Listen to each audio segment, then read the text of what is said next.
Over 70% of you that watch my channel regularly are not yet subscribed. So before we start, if you enjoy these videos, you like what I do here, the free and easy way to support the channel is by subscribing. It helps me out a lot and it allows me to bring the fun, frisky content that you love. Of course, if this is your first time watching, then watch the video through and then decide. Another way to support the channel is to join my Patreon. Over on my Patreon, I give slices of life as a content creator, a behind-the-scenes look, and you get to know upcoming content before anyone else, really. And the best part is you can join for a free week to see what paid members get. So come and check it out. You got nothing to lose. Thanks for the support. When you hear the word bathhouse, what comes to mind? Is it steamy fun behind closed doors or a relic of the past? Is it a part of queer history, but not really part of the present? Because here's the thing, bathhouses are still here, and there's a reason for it. They still matter, and today we're going to talk about why they're still around despite what naysayers and opponents might want you to think. In this video, I am going to walk you through the reasons bathhouses are still relevant and dispel some common myths about them. So, bathhouses, are you for or against? Let's find out. Look, bathhouses are a crucial part of queer history, and I myself love history so much that I keep returning to bathhouses, to study history. So to hear about my spiciest history stories from the sauna, check out my OnlyFans and Just for Fans pages. Those are found on my website below. Why they still matter today? Community. Safe queer spaces are limited, especially in today's day and age when it seems like queer content is under attack and queer spaces are being eliminated. Queer TV shows are being canceled. It's important for us to have queer safe spaces to exist. Not just for sexual encounters, but the freedom to exist authentically, exactly how you are. It's one of the only places really we can be ourselves. There's also intergenerational connections there. This is one of those rare places where younger people and older people can and do interact. Bars tend to be very segregated.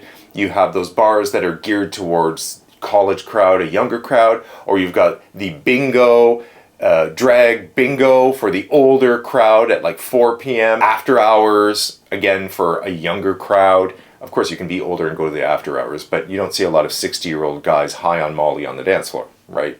It just doesn't happen that often. So this is a place where you do find different ages and they are all mingling. Are they all having sex with each other? Not necessarily, but they're under the same roof, and just getting the visual of seeing people of different generations is very community building. And then of course, socialization. A lot of bathhouses have lounges, they have cafes. These places create community beyond the bedroom. This is a place where like-minded people can meet. So I can attest to that.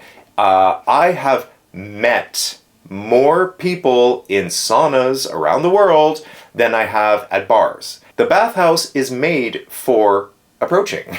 That's the point. You want to approach people. Why they still matter? Sexual health. Most bathhouses, if you don't know, today provide on-site testing, they provide condoms, they provide education through pamphlets and resources. A bathhouse is a place that you can go to and have your questions answered. Bathhouses normalize conversations around sex, how to have those conversations, how to protect yourself, what to do if you show symptoms. Unlike a random hookup at your house through an app, let's say, bathhouses can actually be designed to promote harm reduction. Folks who frequent bathhouses tend to be more up to speed with the latest in sexual health because obviously they are sex positive people, and so they take it seriously. They of course they want to protect themselves and they want to protect others. So they are up to speed with the latest in sexual health and they know their status. There are exceptions to every rule, but as a general population, a sex-positive group of people are going to be more in tune with the latest on sexual health. Why they still matter: pleasure and exploration. Bathhouses offer a judgment-free zone for people to explore their fantasies. Your fantasy is not always going to line up with somebody else's fantasy. They're not judging you for it, it's just not a match, and that's okay. The nice thing about a bathhouse is you see it's not a match pretty quickly. Folks in these spaces, again, are sex positive, they're going to be more open-minded. If somebody rejects you, and they will, it's not a judgment of you, it's just they're not interested in you. And that's okay, that's actually normal. That would be weird if like everybody was just following you around the bathhouse and on top of you and wanting a piece of you. That would be strange. It's also a great place for folks who aren't out of the closet, they're not completely comfortable with their sexuality yet, they're still coming to terms with things, and also for people that don't have a place to host. I remember when I was dating my first boyfriend, we were very young, and I lived at home, he lived at home, we didn't have a place to go, so we went to the bathhouse, and it was great.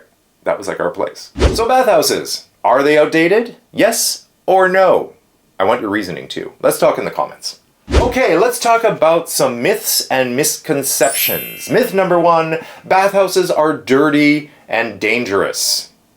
So, most modern bathhouses are actually cleaner than your average gym sauna because they know what goes on there. They're not stupid. That's the business. You're all constantly seeing the little guys walking around with their carts. Listen, I used to work at a bathhouse. I did lots of different jobs. One of the jobs when I first started out was cleaning the rooms. And we got the cart, we have clean towels, clean sheets, all the cleaning equipment. Like, cleaning is one of their top priorities. Myth, they're outdated. So that's basically the whole theme of this video.